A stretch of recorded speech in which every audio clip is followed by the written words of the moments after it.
ஜானகி சந்தியா சீரியல்ல இப்போ ராட்டகாசமான அருமையான எபிசோட் வந்திருக்குன்னே சொல்லலாம். ஜானகி எல்லா உண்மையும் சீனுக்கிட்ட வந்து சொல்கிறாங்க. வேற லெவலில் மாசாக இருந்துச்சு. மிஸ் பண்ணாமல் ஃபுல்லுடையும் கேளுங்க. விசி வந்து சுத்தமாக போக மாட்டேங்குது. பார்க்கலாம் லைக் பண்ணிட்டு பார்த்தீங்கன்னா எனக்கு கொஞ்சம் பேச வந்து முட்டிட்டா இருக்கும். கதிரும் தனாவும் ஸ்டார்டிங்கில் அவங்க வீட்டில் உட்காந்து பேசிகிட்டு இருக்காங்க. சீனுவோட மனசு கொஞ்சம் கொஞ்சமாக மாறுது. தனா இதை நம்மளால் உணர முடியுது. கரெக்டாக ஆமாங்க, நம்மளால் புரிஞ்சிக்க முடியுது. இருந்தாலும் மாமா இறுக்கமாக தான் இருப்பார். வெளியில் அவ்வளோ சீக்கிரம் வந்து அன்பு இருந்தாலும் பாசம் வச்சுருந்தாலும் எதையும் வெளியில் காட்டிக்க மாட்டார். அவன் எப்போ வெளியில் காட்டி அதுக்கப்புறமேட்டு மாயாவும் நம்ம சீனும் எப்போ சேர்ந்து வாழ்கிறது, நமக்காக தானே அவங்க பிரிஞ்சிருக்காங்க. நம்மளே வந்து சேர்ந்து வாழ ஆரம்பிக்க போகிறோம். அப்படி இருக்கும்போது கண்டிப்பாக ரகுராம் அவங்க 2 பேரையும் ஏற்றுக்கணும். அதுக்கு நம்ம தானே அடுத்த கட்டத்துக்கு போகணும். என்ன சொல்கிறேன், இப்போதைக்கு உங்கள் அம்மாவுக்கு ஃபோன் அடி, நான் சொன்ன விஷயத்தெல்லாம் சொல்லணுன்னே ஜானகிக்கு வந்து ஃபோன் அடிக்கிறாங்க. நம்ம தானா என்னது தனா வந்து ஃபோன் அடிக்கிறா, திருப்பியும் கார்த்தியால் எதுவும் பிரச்சனை வந்துருச்சான்னு சொல்லிட்டு ஃபோனை வந்து அட்டன் பண்ணுறாங்க. அட்டன் பண்ணோன்னே என்னம்மா எதுவும் பிரச்சனையா? இல்லைம்மா, வத்த குழம்பு எப்படி வைக்கணும்னு கேட்கலான் இருந்தேன். நீ வேறம்மா, அதான் நீ தான் சமையல் எனக்கு சொல்லி கொடுத்துட்டியே, அதே எப்படி தானே எல்லாமே வந்து சமைச்சிக்கிட்டு இருக்கேன், அதெல்லாம் பிரச்சனை இல்லை. நீ மாயாவை பற்றி என்ன நினைக்கிற?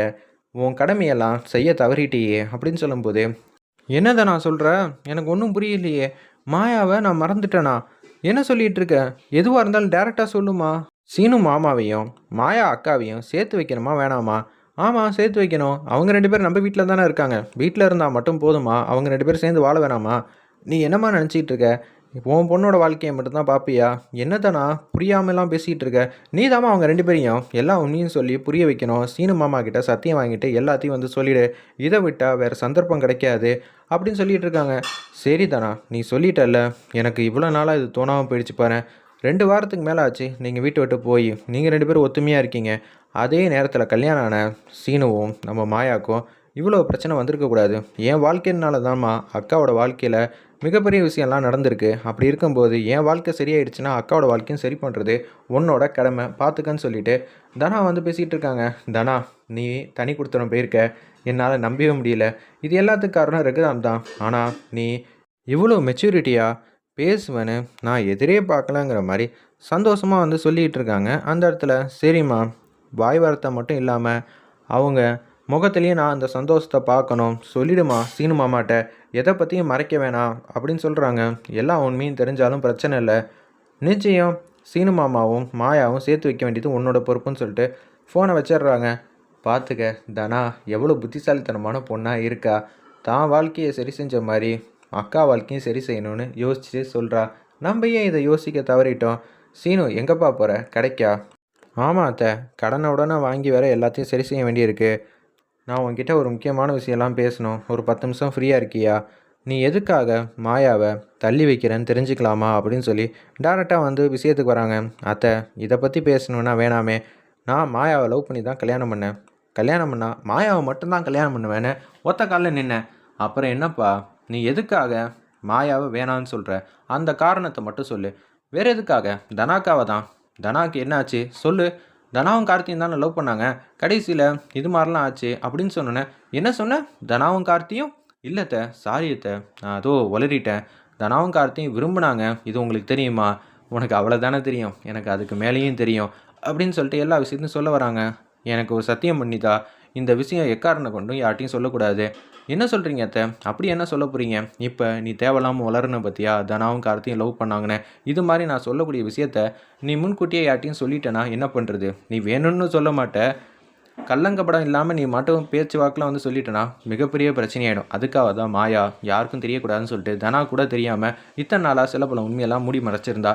அந்த உண்மையெல்லாம் தனாக்கு கொஞ்சம் கொஞ்சமாக தெரிய கதிரை வந்து ஏற்றுக்கிட்டா. என்னத்த சொல்கிறீங்க? எனக்கு ஒன்றுமே புரியல அப்படின்னு சொன்னோன்னே சீனு வாப்பா போகலான்னு சொல்லிட்டு ரகசியமாக வந்து மொட்டை மாடியில் வந்து பேசிக்கிட்டு இருக்காங்க. நம்ம ஜானகியும் சீனுவும் கதிரும் தனாவும் சேர்ந்து வாழ ஆரம்பிச்சிட்டாங்க. நீ என்ன பண்ண போகிற? தனா என்ன தெரியுமா எனக்கு ஃபோன் அடித்து சொன்னா, மாமாவையும் அக்காவையும் எப்போ சேர்த்து வைக்க போகிறீங்கன்னு சொன்னா. அவள் எதுவும் தெரியாமல் பேசுவா.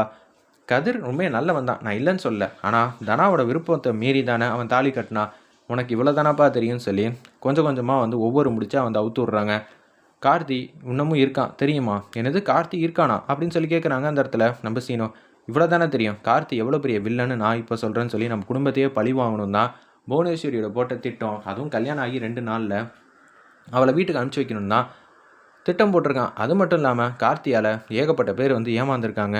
இது எல்லாம் மாயாவுக்கு வந்து தெரியும். என்னது எல்லாம் தெரியுமா? எல்லாம் தெரிஞ்சா அவள் இந்த கல்யாணத்தை வந்து நிப்பாட்டியிருக்க வேண்டியதானே? எதுக்காக கதிர் வந்து தாலி கட்டினா? ஆதாரம் வேணுமேம்மா. கதிர் எத்தனை வாட்டி இந்த கல்யாணத்தை பற்றி நிப்பாட்டணும்னு சொல்லிட்டு ஆதாரமே வச்சுருந்தாலும் யாரும் நம்பலை. உங்கள் மாமா என்னெல்லாம் வந்து கண்டிச்சார். நான் எதிர்பார்த்தபடி கார்த்தி தான் இந்த வீட்டு மாப்பிள்ளையாக இருக்கணும்னு அவர் வந்து சொன்னார். கொடுத்த வாக்குறுதியை நிறைவேற்றணும்னு. அது மட்டும் நிறைவேற்றியிருந்தா என்ன ஆகிருக்கும்? 2 நாளில் நம்ம தனா வந்து ஃபீல் பண்ணிட்டு வந்திருப்பா. இப்போ தனா முகத்தில் இருக்கிற சந்தோஷம் இல்லாமல் போயிருக்கும். இது எல்லாத்துக்கும் காரணம் மாயா தான். அவள் தாலி எடுத்துகிட்டு வந்து கதிர்கிட்ட கொடுத்தா, கட்டினா. அதுக்கப்புறம் நீ இது மாதிரிலாம் செய்வேன்னு மாயாவுக்கு நல்லாவே தெரியும்.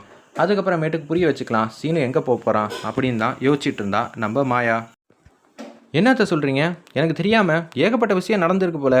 அது மட்டும் இல்லாமல் கார்த்தி எவ்வளோ பெரிய நல்லவங்கிற விஷயத்தெல்லாம் கொஞ்சம் கொஞ்சமாக உங்ககிட்ட சொல்கிறேன்ப்பா அப்படின்னு சொல்லிட்டு நடந்த பிரச்சனையை எல்லாத்தையும் வந்து ஒன்று ஒன்றா சொல்லிகிட்டு இருக்காங்க. பத்மா பார்வதி எப்படி இருந்தாலும் உங்கள் 2 பேரையும் பிரிக்கணும் தான் கங்கனை கட்டிட்டு அலையிறாங்க அப்படின்னு சொன்னோன்னு, என்ன சொல்கிறீங்க? அவங்க ஏதோ சொத்துக்கு வேணால் ஆசைப்பட்டு கேட்கலாம். ஆனால் சித்தியும் எங்கள் அம்மாவும் அப்படியெல்லாம் எதுவும் செய்ய மாட்டாங்க. அப்படியா சொல்கிற? மகாலிங்கத்தை கூட கூட்டணி போட்டு ஏகப்பட்ட சதி திட்டம்லாம் போட்டிருக்காங்க உங்கள் அம்மாவும் பார்வதியும். அவங்கள நல்லவங்கன்னு நினைக்கிறல்ல, உங்கள் அம்மாக்காக நீ நிற்கிற, எல்லாம் சந்தோஷம்தான். எப்போதும் அம்மாக்காக நிற்கிறதுலாம் நல்ல விஷயந்தான். ஆனால் அம்மா மாயாவை பழி வாங்கணும்னு நினைக்கிறாங்க. அதனால தான் சொல்கிறேன்.